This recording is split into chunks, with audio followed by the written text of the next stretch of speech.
मैं प्राध्यापक एल.वी. गायकवाड़ और मेरा चैनल है इंग्लिश लिटरेचर वेब।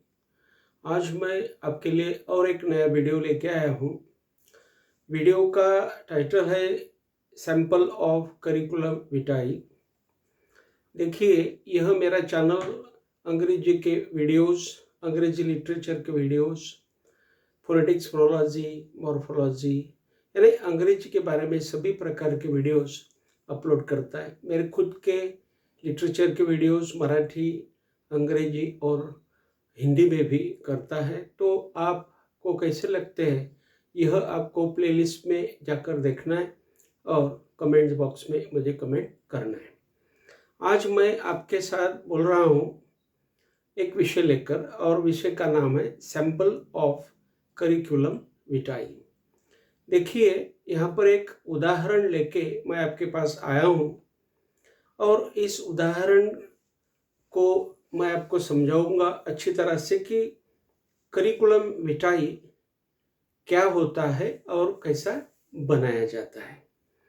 देखिए, करिकुलम विटाई यह करिकुलम के हिसाब से होता है, यानी जो भी करिकुलम होता है यानी अभ्यासक्रम होता है, सिलेबस होता है, उसी सिलेबस के ऊपर यह करिकुलम विटाई बनाया जाता है।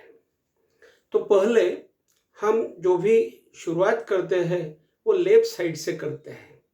लेफ्ट साइड से तो पहले हम नाम लेते हैं, जिसका यह करिकुलम विटाई है उसका नाम लेते हैं। जैसे कि मैंने यहाँ पर लिया हुआ है Mohan Shyam Zope, professor of MSc in chemistry. फिर बाद में हमने यहाँ पर उसका एड्रेस दिया हुआ है और वह एड्रेस है university of KBC, north Maharashtra university Jalgaon. देखिए, फिर बाद में हमने यहाँ पर उसका होम एड्रेस लिया हुआ है और होम एड्रेस है प्लॉट नंबर 10, असमानी लेन, जलगांव, इंडिया। फिर हमने वहाँ पर उसका फ़ोन नंबर लिया हुआ है। फ़ोन नंबर है 888-888-888, यानी यह फ़ोन नंबर है। हमने फिर बाद में उसका ईमेल दिया हुआ है, जैसे कि msz@gmail.com। और फिर बाद में हमने वहाँ पर शॉर्ट बट स्वीट उसका बायोडेटा हमने दे दिया है, यानी यहाँ पर बायोडेटा देना है। जैसे कि यह यहाँ पर प्रोफेसर है, लेक्चरर है, प्रोफेसर है। वहाँ पर वह पोएट भी है, राइटर है, रिसर्चर है। उसका एक्सपीरियंस 10 साल से ज़्यादा हुआ है।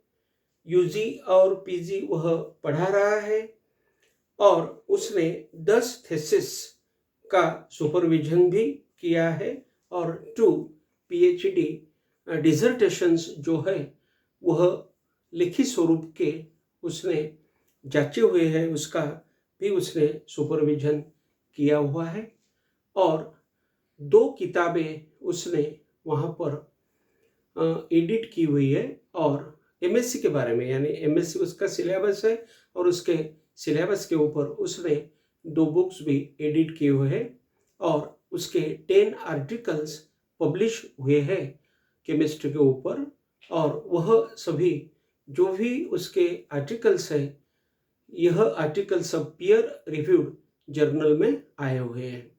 तो यह हो गया उसका शॉर्ट बट स्वीट बायोडेटा, या हम उसे कहेंगे कि उसकी जानकारी, करिकुलम के बारे में उसकी जानकारी हो गई।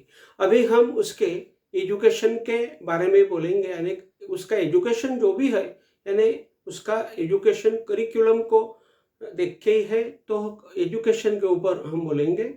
उसका एजुकेशन जो भी हमने बनाया है वह बनाया है 2000 से लेकर 2008 तक हमने वो लिया है, उसका कालावधि लिया हुआ है।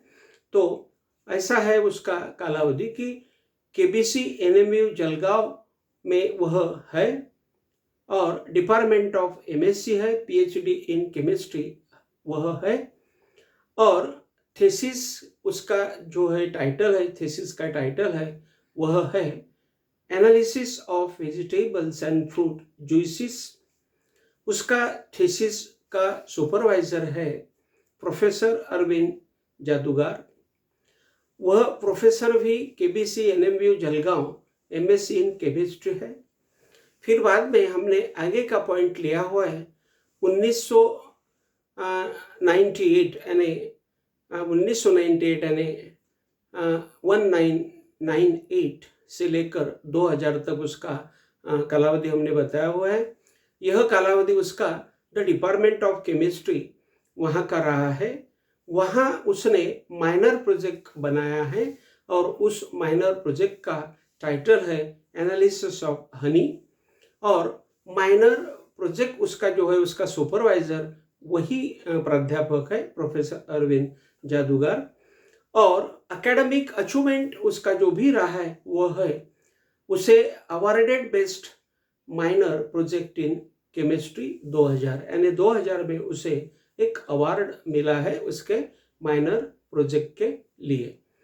फिर बाद में उसका कालावधि रहा है 1995 से लेकर 1998 तक, जहाँ पर उसने जो भी उसका विद्यापीठ है KBC NMU जलगांव वहाँ पर उसने BSc इन केमिस्ट्री किया हुआ है। तो देखिए यह जो करिकुलम विटाई होता है वह करिकुलम विटाई करिकुलम के बारे में होता है, सिलेबस के बारे में होता है। आगे का पॉइंट हमने लिया है पर्सनल अपॉइंटमेंट्स, यानी इस झोपी की यानी मोहन श्याम झोपी की जो भी पर्सनल अपॉइंटमेंट्स है वह अपॉइंटमेंट्स कैसी है, उसका करिकुलम कैसा रहा उसके बारे में हमने बताया।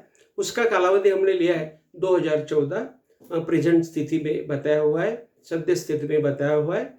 तो उसका नाम हमने वहाँ पर डाला है Mohan Shyam Zope, professor of English, KBC NMU Jalgaon, taught 17 undergraduate and 8 postgraduate courses on chemistry syllabi।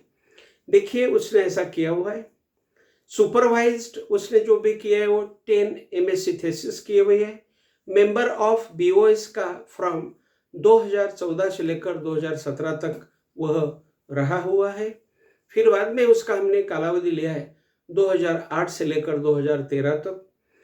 उस कालावधि में वह असिस्टेंट प्रोफेसर ऑफ इंग्लिश का रहा हुआ है। वही वहाँ पर यानी वही अपने KBC NMU जलगांव में वह रहा है और उसने assisted in designing curriculum requirements यानी करिकुलम के बारे में उसने असिस्टेंस दिया हुआ है। ओवर 19 यानी ज़्यादा से 19 तक 19 फॉर UG यानी UG के लिए 19 तक 19 से भी ज़्यादा उसने वहाँ पर डिज़ाइनिंग में मदद की हुई है एंड PG कोर्सेस में भी उसने मदद की हुई है। और उसने जो सुपरवाइज्ड किए हुए जो 15 BA प्रोजेक्ट्स उसने सुपरवाइज किए हुए एंड 5 MA के प्रोजेक्ट्स उसने सुपरवाइज किए हुए हैं। और बाद में हमने जो वह यहाँ पर पॉइंट लिया हुआ है वह है उसके जो भी बुक्स है कितने पब्लिश है। तो उसने 2 किताबें पब्लिश की हुई है। 2017 में उसकी एक किताब पब्लिश हो गई है, उसका टाइटल है analysis of solar cell, New Delhi, publication 425-008। और दूसरा उसका जो भी किताब यहाँ पर पब्लिश हुआ है उसका नाम है, कालावधि है 2013 और उसका टाइटल है analysis of honey, new Bombay, publication 11-12-13, यानी पिन कोड हमने दिए हुए। तो देखिए यहाँ पर हमने आज आपको करिकुलम विटाई कैसा होता है इसके बारे में हमने बताया, उसका फॉर्मेट क्या होता है, कैसा बनाना, लेफ्ट साइड से लेकर लेना और उसका कालावधि दिखाना। और एक बात ध्यान में रखना कि जो भी करिकुलम विटाई होता है यह करिकुलम विटाई करिकुलम के ही ऊपर होता है, यानी सिलेबस के ही ऊपर होता है, सिलेबस छोड़ के वह नहीं होता। यानी उस कैंडिडेट ने क्या क्या करिकुलम किए हुए हैं उसके मेन सब्जेक्ट के तहत और उसके मेन सब्जेक्ट के बारे में उसने क्या क्या काम किए हुए है, क्या क्या वर्किंग उसने किया हुआ है, वह वर्किंग यहाँ पर दिया जाता है। तो हमने एक उदाहरण, एक सैंपल ऑफ करिकुलम विटाई यहाँ पर आपको बताया है। आपको कैसा लगता है आप हमें कमेंट बॉक्स में बताइएगा। Thank you very much.